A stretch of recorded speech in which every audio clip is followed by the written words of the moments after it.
Thank you, Patrick, very much. I'm honored to be back here today, and I'm honored as an American to be here because we've got four threads running through this. And one is our honor as Americans. Are we going to uphold these agreements we've made? The second is a very simple question. We have human rights requirements involved where we have given guarantees, and there are still life-threatening consequences involved. So that's number two. Number three is my real day job, which is our national security. My job is to find terrorists. You know, we looked at Camp Ashraf. We didn't find any. But you know what? We found some in Tehran. And I think you know who I'm talking about.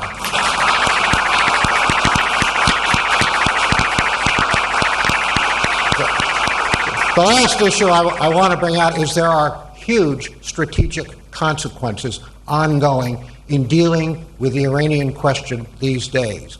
This is a very, very big deal. You just happen to be sort of at the tip of the lance doing something, bringing attention to something that has got extraordinary global ramifications.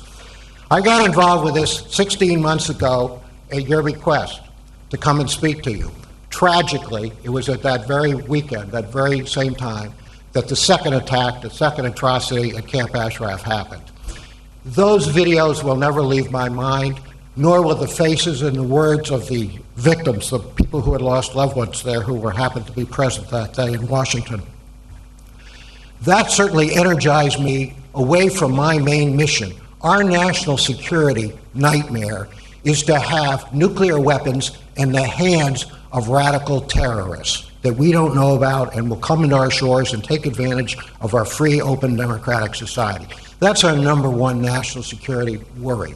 What you have done is, because of your efforts to focus attention, give us another channel to deal with that problem of the national security through a very human question. What's been going on for the last 16 months with a problem that we should have been able to solve with regard to Camp Ashraf? It's a problem that demanded attention for all the reasons I've said.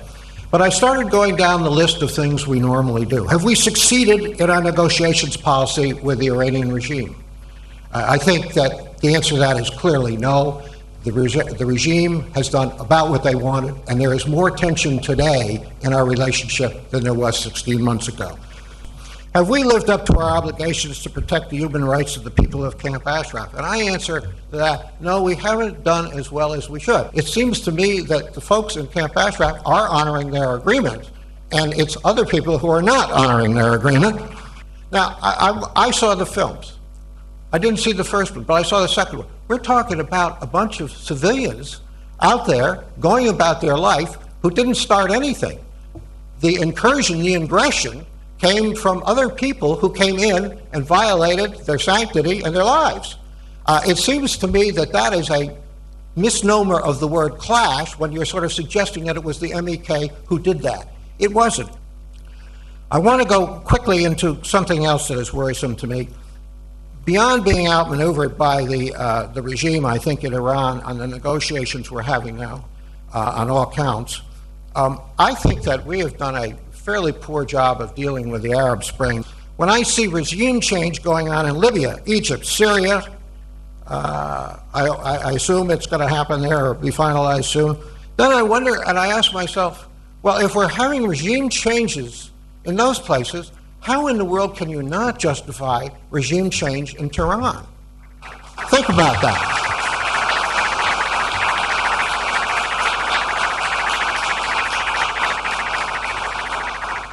Obviously, I am very disappointed in what I think has been some indecision and inconsistency in our foreign policy of dealing strenuously with our problems. Who does Secretary of State Hillary Clinton listen to? Who does she listen to? Well, there's two people that the Secretary of State has to listen to. One is the President of the United States, and the other is the American people. I think it is very, very clear that that question needs to be put out there. In this election, there's a lot more at stake, as I have said. It's not just American honor.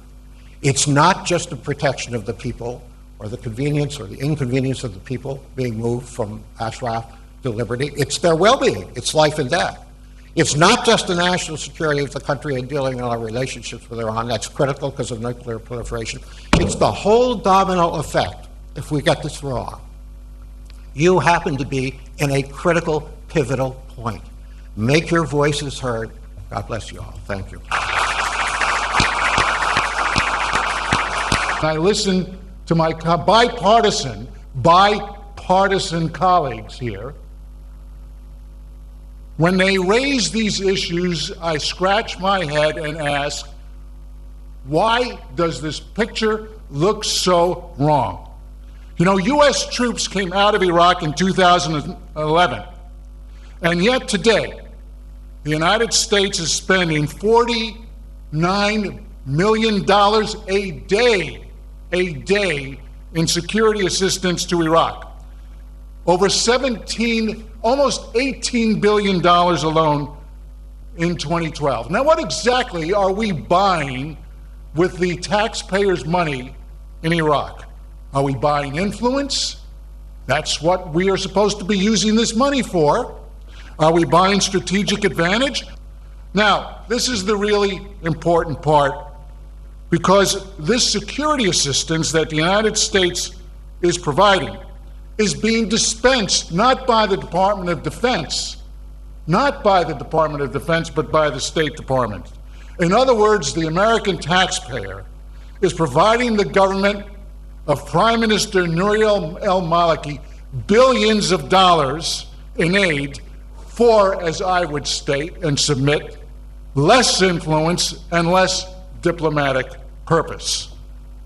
That, by any account to a Democrat or Republican, would be what anyone would deem as an unfair bargain.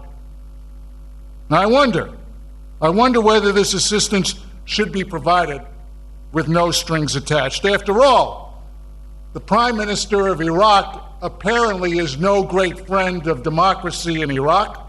Anyone who understands the situation in Iraq would tell you that this man has a blind ambition to create a state that becomes nothing more than a puppet regime to the Iranian government.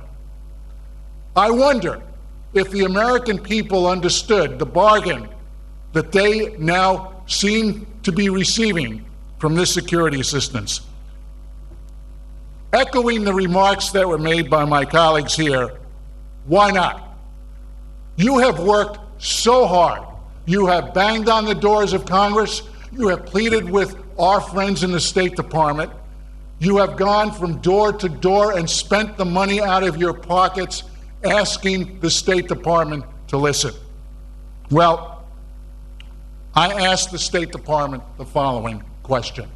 You seem to be having an extraordinary hard time, an extraordinary unbearable time, determining what is right from wrong here. Let us make this easy for you. Should we not take this issue out of your hands and condition the security assistance to the Iraqi government on its willingness to live up to its bargains and bilateral and international obligations, including its obligation to commit to preserve the human rights, not of the MEK. They make it so easy. When I talk to them, oh, these are the MEK, as if somehow or other they're terrorists. Well, prove it. The court compelled you to prove it, and I sat in that court hearing room, and I didn't hear anything. I listened intently. I wanted to hear, where is the proof? I heard nothing from my friends in the department. I keep asking the Treasury Department, where is the proof? I get no answer from the Treasury Department. I ask the Justice Department, where is the proof that this is a terrorist organization? I can't even get the benefit of a reply. And there is absolutely no doubt in my mind that Iraq is serving as Iran's proxy to punish, to intimidate, to penalize, to subjugate, and to harm the refugees and asylum seekers that are now placed in a humanitarian plight. No one should get a free ride when it comes to violating the basic human rights of anyone around the world. And the Maliki government seems to be getting a free ride from the American taxpayer. Enough is enough. Senator Kennedy and those of us in the Democratic Party who understand that this is not merely a political issue, but a humanitarian issue, realize that the State Department has an obligation to not only delist, but also to treat this matter as a refugee and humanitarian issue. I think it's time for my friends in the department to acknowledge that they have an obligation, a humanitarian obligation, in the absence of credible proof, to do what's right.